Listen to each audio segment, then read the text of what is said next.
ये हमारे पास लैरिंग्स है। लैरिंग्स में हमारे पास सबसे पहले जो स्ट्रक्चर्स नज़र आ रहे हैं, ये सबसे ऊपर वाइट, ये हमारे पास हाई वाइट बोन है और उसके बाद हमारे पास लैरिंग स्टार्ट होता है। ये हमारे पास रिंग, ये ट्रैकिया है, मतलब लैरिंग्स का जो है वो इतना सा पोर्शन है, ठीक है। अब लैरिंग्स में हमारे पास जो स्ट्रक्चर्स नजर आ रहे हैं, लैरिंग्स में हमारे पास 9 कार्टिलेजेस होते हैं, ठीक है, 3 पेयर्ड एंड 3 अनपेयर्ड। तो ये जो अनपेयर्ड कार्टिलेज है, सबसे पहला ये बड़ा वाला, this is your thyroid cartilage, ठीक है, which is the largest one. Thyroid cartilage पीछे से डेफिशिएंट होगा, ये आगे की तरफ ही है, तो ये this is one of the unpaired cartilages, ठीक है। एक ये कार्टिलेज हो गया। उसके बाद हमारे पास ये वाला जो कार्टिलेज है, this is your cricoid cartilage, ठीक है। 2 ये कार्टिलेज हो गए। अब एक और कार्टिलेज है which is known as epiglottis, जो इस तरफ हमारे पास यहाँ टंग, ये आगे की टंग होती है, ठीक है, और यहाँ पे हमारे पास एपिग्लॉटिस होते हैं जो इसको यूं क्लोज करके रखते हैं, और पीछे हमारे पास ईसोफेगस है, तो वो बोलस जब उस पर वेट आता है तो वो उसको ईसोफेगस के अंदर जो है वो ट्रांसमिट कर देते हैं, और इसमें it prevents the entry of food into the wind pipe, ठीक है। ये चीज़ हो गई।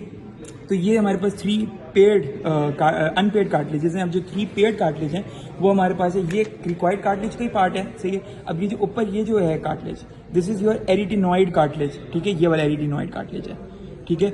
और एरिटिनॉइड कार्टिलेज के टिप पे ये कॉर्न शेप्ड कॉर्निक्यूलेट कार्टिलेज, ठीक है, जिसपे ये छोटा सा है, ठीक है। और इसके अलावा हमारे पास क्यूनिफॉर्म कार्टिलेज होता है जो नजर नहीं आ रहा, ठीक है। तो ये हमारे पास 3 पेयर्ड एंड 3 अनपेयर्ड, टोटल हमारे पास 9 कार्टिलेजेस हमने देख लिया। उसके बाद थायराइड और हाइवाइड के बीच में ये मेम्ब्रेन है, थायरोहाइड मेम्ब्रेन, ठीक है। और इसमें हमारे पास लिगामेंट होते हैं, ये मीडियन थायरोहाइड लिगामेंट और ये हमारे पास लैटरल थायरोहाइड लिगामेंट, ठीक है, जो लैटरल साइड है। ये चीज़ हो गई। उसके अलावा हमारे पास थायराइड और क्रिकॉइड कार्टिलेज के बीच में हमारे पास जो मेम्ब्रेन है, which is known as cricothyroid membrane, ठीक है। उसके बाद हमारे पास ये कुछ मसल्स हैं। पहले ये तो थायराइड ग्लैंड है, ठीक है। उसके बाद ये मसल है, ये जो मसल है ये हाइवाइड बोन से थायराइड कार्टिलेज तक है, थायरोहाइड मसल। और ये वाला जो मसल है, ये मसल है क्रिकॉइड से थायराइड के बीच में, तो ये दिस इज क्रिकोथायराइड मसल। उसके बाद हम ये वेसल देख लेते हैं। ये 2, एक नर्व है और एक आर्टरी है। ये नर्व जो इस थायरोहाइड मेम्ब्रेन को पियर्स कर रही है, this is your internal laryngeal nerve, ठीक है। और ये जो आर्टरी है, this is your superior laryngeal artery, ठीक है। ये हमारे सुपीरियर लेरिंजियल आर्टरी होगी, वो भी पियर्स कर रही है। सुपीरियर लेरिंजियल आर्टरी इस आर्टरी की ब्रांच है। ये जो आर्टरी है, दिस इज योर सुपीरियर, आपका superior thyroid artery, superior thyroid artery की ये ब्रांच है। और सुपीरियर थायराइड आर्टरी किधर से आ रही है? एक्सटर्नल कैरोटिड से।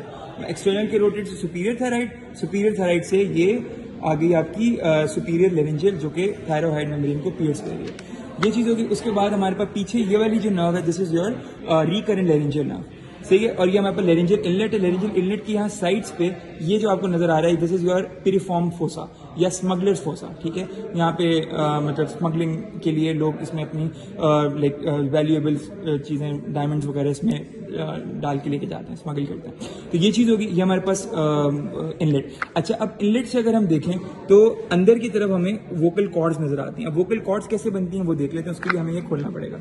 तो ये जो 2 शार्प ही हैं ये चीज़ें, जब ये दोनों शार्प चीज़ें ये आपस में मिलेंगी और ये म्यूकस से कवर्ड होती हैं, तो इसलिए वो म्यूकस, मैं बताता हूँ किस तरह वोकल कॉर्ड्स बनती हैं। ऊपर की तरफ हमारे पास ये जो है, ये क्वाड्रेंगुलर शेप्ड है, तो this is your quadrangular membrane, ठीक है। और हमारे पास नीचे वाली क्रिकोथायराइड मेम्ब्रेन, ठीक है। ऊपर वाली क्वाड्रेंगुलर, नीचे वाली क्रिकोथायराइड मेम्ब्रेन, ये मेम्ब्रेन्स हो गई। अब मेम्ब्रेन के हमारे पास पार्ट्स हैं। ये वाला जो पार्ट है ये एपिग्लॉटिस बना रहा है, ये वाला एरिटिनॉइड बना रहा है, और ये जो नीचे ये जो शार्प वाला बॉडी जहाँ पे ये 27 लिखा हुआ है, ये हमारे पास जो है, ये इसको बोलते हैं हम मतलब ये बनाता है वेस्टिबुलर लिगामेंट, ठीक है। और इस वेस्टिबुलर लिगामेंट जब बनाएगा और उस वेस्टिबुलर लिगामेंट पे जब म्यूकस फोल्ड आएगा, तो फिर हम उसको बोल देंगे फॉल्स वोकल कॉर्ड, ठीक है।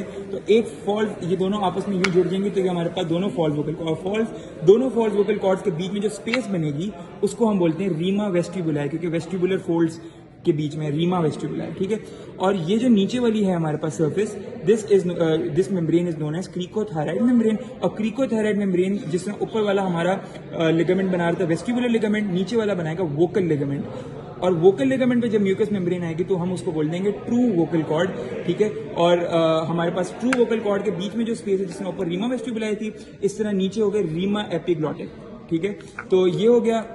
और इसके अलावा हमारे पास ये आगे ट्रैकिया स्टार्ट हो, यहाँ पे हमारे पास टंग होती है, तो टंग से, और यहाँ पे हमारे पास एपिग्लॉटिस होता है, तो यहाँ पे कुछ फोल्ड्स बन जाते हैं। इन फोल्ड्स के नाम देख लेते हैं। सबसे पहला ये वाला जो फोल्ड है, जो इस एपिग्लॉटिस को आगे टंग से जोड़ेगा, पहला वाला, this is glossoepiglottic fold, name से ही पता चल रहा है, ग्लॉसो एपिग्लॉटिक फोल्ड। उसके बाद जो फोल्ड है, दैट इज नोन एज, क्योंकि ये फेरिंग्स को epiglottis, this is your pharyngoepiglottic fold, ठीक है, ये चीज़ हो गई। और इन दोनों के दरमियान में जो रीजन है, स्पेस है, दैट इज़ वेलिक्यूली, ठीक है, ये हो गया। और ये हमारे पास स्मगलर्स फॉसा है, ये लेरिंजियल इनलेट है। और ये जो नर्व नज़र आ रही है, this is your recurrent laryngeal nerve.